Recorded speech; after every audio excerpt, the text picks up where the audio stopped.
When you're winning and you're succeeding, there's this idea that everything is right. There's this idea that perfection has now presented itself and life moving forward is going to be just an easy road. And it's not until you're in that position where you expect perfection and you think that you start to see the true problems and flaws really present themselves. And my monsters have been masked and disguised in various different ways, but I've been able to pinpoint them throughout the years because some of those monsters grew, got stronger, developed. You're talking about the world of an ego, the idea of who you think you are versus what you are, or the idea of expectations and needs as to what you feel you need and what you have to have. That's a monster that's feeding that, right? That engine of, well, now that I'm making money, this is what I should have. This is how I should look. This is how I'm supposed to be. That's a monster that you're feeding because ultimately you're buying in to something that you're creating.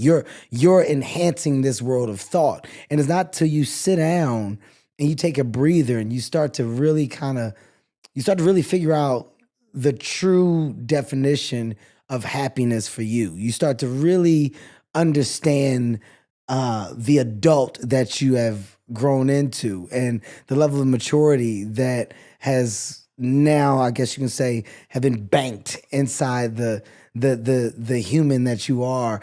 You're banking so much over the years, and ultimately you're shaping and molding yourself into this grounded, hopefully, this grounded individual that you're proud to look at in the mirror at the end of the day.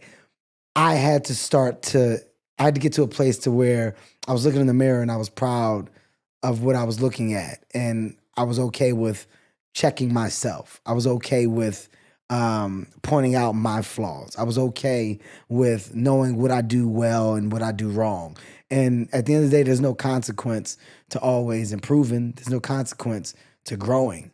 You're in a time now where people almost frown upon the world of growth. I embrace that. I embrace the world of correction. So the monsters and the world of how to tame them came from me understanding the different levels of monsters that have presented themselves to me over the years and me getting them to a point to where I put them in a place where I can control them.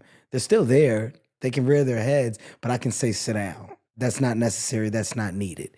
And I can tell when one is trying to take me back to a place of old. But at the age 43, it's exciting to know that I've grown from so much, and the world of want is significantly different than what it once was.